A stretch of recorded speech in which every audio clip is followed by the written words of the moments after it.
Mga idol at kabayan, breaking news! Philippine Coast Guard at iba pang otoridad ng Pilipinas nagsama-sama na inakyat ang tatlong Chinese vessel na nakadaong sa Maynila. Lahat ng mga barko nakitaan ng paglabag sa batas ng Pilipinas. Isa sa mga barko nawawala ang 8 sakay na Chinese nationals. Ayon sa vessel master o kapitan ng barko, wala raw silang sakay na mga Chinese pero nakalagay sa logbook na sakay ng sabing barko ang 8 Chinese national. China nagpalipad ng mga bombers sa Baho de Masinloc bago pa dumating si US Secretary of Defense headset sa Pilipinas. Babala ng China, hindi kinagat ng Pilipinas at Amerika. Iran, aatakin daw ang base militar ng Amerika ang Diego Garcia kapag naglunsad ang Estados Unidos ng pagsalakay sa Iran.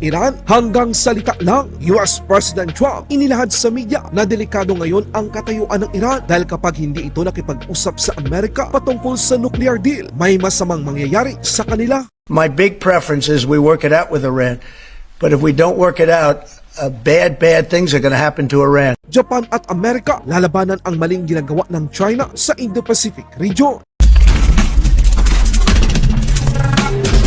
Philippine Coast Guard at iba pang ahensya ng gobyerno inakyat at nagsagawa ng inspeksyon sa tatlong mga barko na nakaangklas sa Maynila. Layunin ng mga otoridad ng Pilipinas na siyasatin ang iligal na pagpasok ng mga Chinese national na nakasakay sa naturang barko. Ang Philippine Coast Guard katuwang ang Bureau of Immigration, Maritime Industry Authority, Department of Labor and Employment, and National Intelligence Coordinating Agency ay sumampa at ininspeksyon ang mga Chinese vessel. Ang MV Wanga, MV Andakang at MV Xingping. Ang tatlong mga barko ay nakitaan ng mga paglabag sa batas ng Pilipinas. Ang MV Wanga 98 ay nagkaroon ng maraming mga bayulasyon, kabilang na ang pagkawala o hindi nila maipakitang 8 Chinese national na nasa kanilang logbook at ang mga ito ay misteryosong nakababa ng barko. Noong ika-20 ng Marso taong kasalukuyan, mas lalo pang nagduda ang mga otoridad ng bansa ng tinanggi ng vessel master na mayroong mga Chinese national sa nasabing barko at ang mga CCTV nito ng naturang barko ay hindi gumagana. Sa panahon ngayon mga kabayan, ang mga CCTV ay napakahalaga para sa seguridad at kaligtasan ng mga crew ng barko. Ang MV Andakang 3689 ay nakitaan din ng mga paglabag dahil sa ang siyam na Chinese national na sakay nito ay hindi wastong itinalaga bilang mga crew ng nasabing barko. Sila ay may permit na magtrabaho sa Zambales pero sila ay nagtatrabaho sa katabigan ng Maynila. Dagdag pa dito, ang kawalan ng Valid Domestic Shipping Operation Certificate. Ang MV Xingping naman 007 ay nakitaan ng 12 Chinese national na itinalaga bilang mga technician pero hindi ito tugma sa kanilang alien employment permit. Sa ibang balita naman, China nagpalipad mga bombers sa airspace ng Baho de Masinloc o Scarborough Shoal nitong linggo. Hindi man ito isinapubliko ng China sa hindi malamang dahilan pero ito ay nakuhanan ng larawan mula sa satellite. Nangyari ito bago dumating sa Pilipinas si US Defense Secretary Pete Hegseth. Ayon sa mga eksperto, posibleng isang babala at pagpapakita ng China sa Amerika na huwag itong makialam sa issue ng Scarborough Shoal. Pero ang ginawa ng China ay wa-effect, naging produktibo at matagumpay ang naging pagbisita ng Ministro ng Depensa ng Amerika sa Pilipinas. Karagdagang mga missile system para sa Pilipinas, karagdagang 500 million naman para sa Armed Forces of the Philippines. Magkasama na paggawa ng mga drone ng Amerika at Pilipinas. Bigo ang China sa kanilang layunin na sirain ang alyansa ng Pilipinas at Amerika. Balitang Middle East naman tayo mga kabayan, isang senior leader ng Iran nagpahayag na aatakihin ito ang US-UK Joint Military Base at Naval Facility sa Diego Garcia na may layong 2,000 miles mula sa Tehran. Gagamit daw ng ballistic missile at drone ang Iran sa anumang airstrike na ilulunsad ng Amerika. Ito ang naging tugon ng Iran military matapos mapabalita ng pag-deploy ng nasa 7 mga B-2 bomber, long-range stealth bomber sa Diego Garcia Air Base sa Indian Ocean na malapit lang sa Middle East. Ayon kasi sa lumabas na impormasyon mga kabayan, merong pinaplanong pagsalakay na gagawin ang Amerika at target nito ang nuclear site at long-range missile facility ng Iran. Kung ang Iran ay puro salita lamang, ibahin nila ang Amerika. Si President Trump ang nagpahayag na malapit nang matapos ang ibinigay na palugit nito sa Iran kapag ayaw ng Iran na makipagsundo sa Amerika patungkol sa nuclear. Ayon kay President Trump, may masamang mangyayari sa Iran.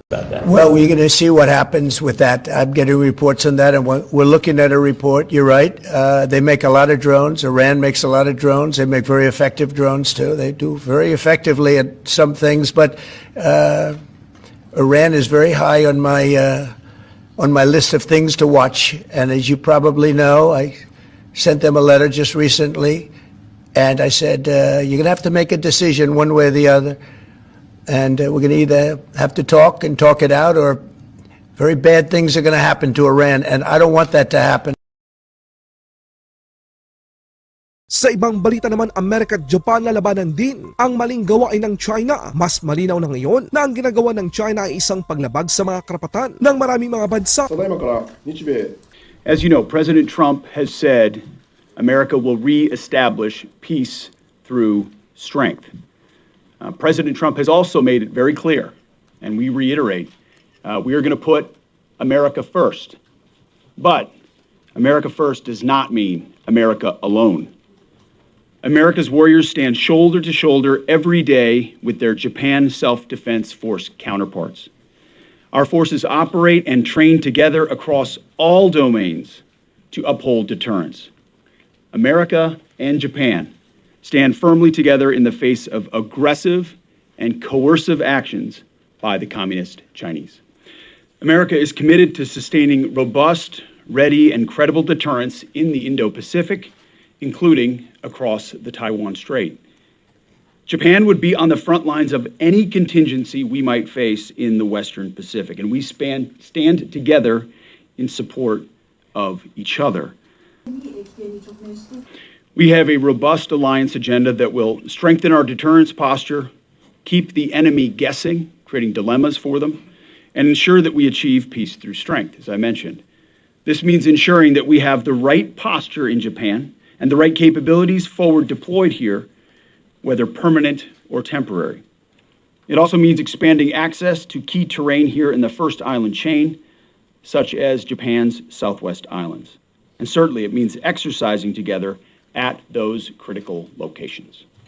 We will continue to strengthen. And with that, I want to announce that the Defense Department has started phase 1 of upgrading U.S. Forces Japan to a joint force headquarters. This upgrade will improve our ability to coordinate operations with Japan's own Joint Operations Command, or JJOC. And we certainly welcome JJOC's establishment this past week. It's more urgency, it's more cooperation in real time. It also increases our readiness to respond to contingency or crisis, support U.S. operations, and help Japan and U.S. forces defend this territory. Cost sustainment and other initiatives, especially the stable. Soon we will add additional personnel in Tokyo and at U.S. Forces Japan headquarters to conduct activities that will strengthen our bilateral bonds and deepen our operational cooperation. This also means reorganizing U.S. Forces Japan into a warfighting headquarters, increasing its staff and giving its commander the authorities needed to accomplish new missions. As I mentioned in our meeting, America and Japan, we seek peace. But as my first platoon motto says, those who long for peace must prepare for war. We must be prepared. 並びに、特にミサイルの安定供給には双方にとって重要であり、日米の防衛産業の協力取得、維持、整備、定期協議、ダイキャスの枠組みのもとに、空対空ミサイルアムラーブの共同生産の早期開始に向けて取り組みを加速するということで一致をいたしました。